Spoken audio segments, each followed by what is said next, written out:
అది చాలా దారుణమైన మాట, దుర్మార్గమైన మాట అని చెప్పి తెలుగుదేశం పార్టీ ఆఫీస్ మీద దాడులు, అలాగే పట్టాభి ఇంటి మీద దాడులు, వాళ్ళు కూతురు భయభ్రాంతులకు చేశారు. ఆ చిన్నపిల్లని చాలా రోజులు ఆ అమ్మాయి కోలుకోలేదని చెప్పి మనమే చాలా కథనాలు ప్రచారం చేయడం జరిగింది. ఆ రోజు అది తప్పని చెప్పాం, ఈరోజు ఇది తప్పని చెప్తున్నాం. ఏదైనా ఉంటే న్యాయపరంగా కానీ ఇంకొక పరంగా కానీ మీరు వాళ్ళ మీద చర్యలు తీసుకోండి. ఎవరో వద్దనరు, తప్పు చేసిన వాళ్ళని ఎవరో కాపాడమని అనరు. కానీ ఆ రకంగా వీళ్ళ మీదకి వెళ్తే ఇప్పుడు ఆ ప్రాంతం అంతా ఎంత టెన్షన్గా ఉంటుంది. ఇప్పుడు గుంటూరు రగిలిపోతున్నది. మిర్చి, గుంటూరు మిర్చి, గుంటూరు కారం చాలా ఫేమస్. ఆ కారం ఘాటు ఎలా ఉంటుందో అక్కడ మనం చూడొచ్చు. చెప్పులు విసురుతున్నారు, రాడ్లు విసురుతున్నారు. ఆ కారుని అయితే ఎంతంత బండలతో బాతున్నారు. గతంలో కూడా వైఎస్ఆర్సీపీ శ్రేణులు తెలుగుదేశం పార్టీ శ్రేణుల మీద దాడులు చేసిన సందర్భం కూడా ఉన్నది. నేను కాదని అంటలేదు. అది తప్పే, ఇది తప్పే. మరి దీన్ని ఎటువైపు తీసుకువెళ్తున్నారు? దీనికి ఫుల్ స్టాప్ ఎక్కడ? ఆయన వెంటనే వచ్చి ప్రెస్ మీట్ పెట్టేమో నేను ఆయన అనలేదు అంటారు. సరే, అక్కడైతే స్పష్టంగా కనిపిస్తున్నది అది ఎవరో దాచింది కాదు, దాగేది కాదు. అది ఈరోజు సోషల్ మీడియా అంతా కూడా అదే వైరల్ అవుతున్నది. సో ఏ రాజకీయ నాయకుడైనా ఏదైనా ఒక అంశం జరిగినప్పుడు, ఒక తప్పు జరిగినప్పుడు, లేకపోతే ఒక పొరపాటు జరిగినప్పుడు ఇది ఇలా జరిగింది అని చెప్పడం వేరు. సో దాడులకు పాల్పడడం అన్నది ప్రజాస్వామ్యానికి మంచిది కాదు. అది ఏ ప్రభుత్వం చేసినా, ఎవ్వరు చేసినా సరే దీన్ని అయితే సమర్థించట్లేదు. ఇందాక జనసేన నాయకులతో మాట్లాడడం జరిగింది, టీడీపీ నాయకులతో మాట్లాడడం జరిగింది. లేదు, ఈ రకంగా చేయడానికి మేము ఎప్పుడు కూడా సమర్థించాం, మా మనోభావాలు దెబ్బతిన్నాయి, అందుకనే మా వాళ్ళు వెళ్ళి దాని మీద ఎగపడ్డారు అని మేమైతే అనము అని చెప్పి వాళ్ళు చెప్తున్నారు. కానీ ఇప్పుడు అంబేద్కర్ పరిస్థితి ఏంటి? ఆయన ఎంత టెన్షన్లో లోపల ఉన్నాడో తెలియని పరిస్థితి. మరి ఏ క్షణంలో ఏం జరుగుతుందో తెలియని పరిస్థితి. పోలీసులు పెద్ద ఎత్తున మోహరించున్నారు. అసలు ఆయన ఏం మాట్లాడాడో బయట ఒకసారి ప్లే చేయండి.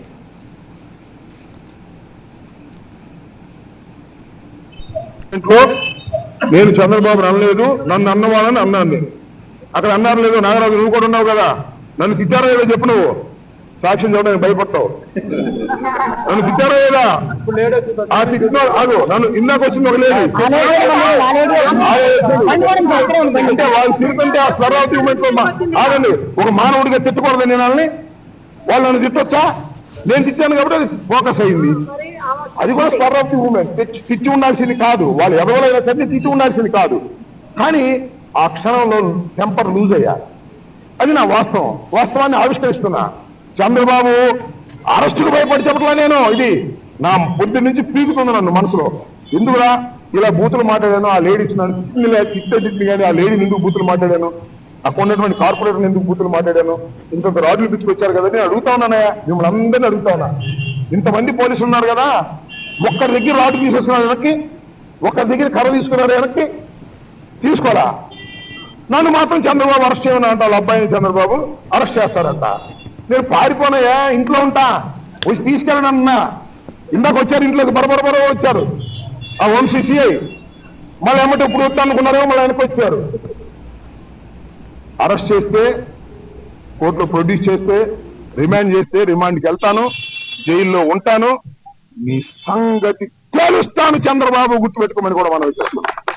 భయపడేవాడు కాదు ఈ అంబటి రాంబాబు. భయపడితే రాజకీయాల్లోనే ఉండలేము. ఇంకా అడుగుతారా? జగన్మోహన్ రెడ్డి గారు పార్టీ ఇప్పుడు భరోసాగా ఉన్నది. నన్ను ఎవరు కూడా నేను తిట్టింది తప్పు అని ఎవరు చెప్పమని నా అంతరాత్మ ఉంటుంది. నా అంతరాత్మ ప్రకారం చెప్పాను. అరెస్ట్ బైబుల్ కూడా చెప్పలేస్తున్నా, కానీ నాకుంటూ ఒక అంతరాత్మ ఉంటుంది కదా. నేను ఈ వయసులో అట్లా తిట్టడం తప్పేమో అని అనిపించింది. వాళ్ళు తిట్టినా కూడా, వాళ్ళు ప్రొవోక్ చేసినా కూడా దాని మీద చెప్పాను అంతే. పొద్దు నుంచి మొదలు పడతాను ఆ విషయం మీద. అరెస్టుకు సిద్ధంగా ఉన్నప్పుడే రాజకీయాల్లో ఉండాలని నిర్ణయించుకున్న మొదటి రోజునే నేను. ఇవాళ దొరికాను అనుకుంటున్నారు, నేను దొరకలేదు. అయినా నన్ను అరెస్ట్ చేయాలనుకుంటున్నారు, చేసుకోండి, సిద్ధంగా ఉన్నా అని చెప్తున్నా. ఇప్పుడు అడగని చెప్తాను అని ఇక చెబుతున్నా. అరెస్ట్ చేసుకోమని, అరెస్ట్కు భయపడి కాదు. నా అంతరాత్మే తప్పేమో, ఎందుకు తొందరపడ్డావు రాంబాబు అంటుంది వచ్చేసింది, దిగి వచ్చిన తర్వాత. అది నేను వెనక్కి తీసుకోవాలని లేదని కాదు, కొన్ని సందర్భాలు వెనక్కి తీసుకోవాలి, ఇంతకు ముందు కూడా ఒకసారి వెనక్కి తీసుకున్నా.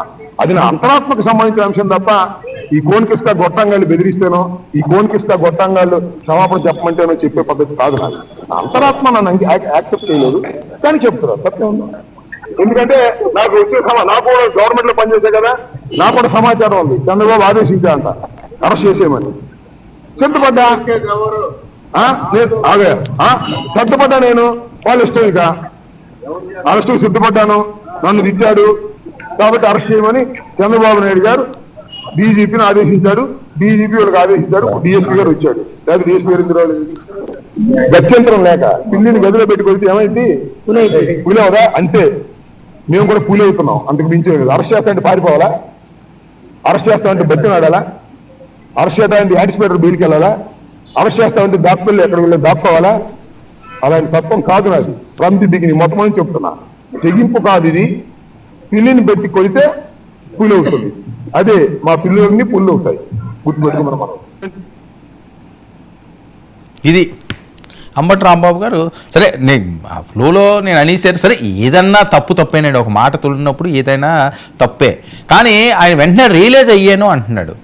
నేను రియలైజ్ అయ్యాను, టెంపర్ లూజ్ అయ్యాను. నాకు నిన్నటి నుంచి కూడా దీని మీద ఆలోచించాలి. లేకపోతే వేరే అంశం మరి అక్కడ ఫ్లెక్సీలు అనే అంశం అయ్యేసరికి, ఆయన ప్రాంతం అయ్యేసరికి ఆ మాత్రం ఉంటుంది. కాబట్టి ఆ రకంగా నేను వచ్చాను, ఆ రకంగా నేను అన్నాను.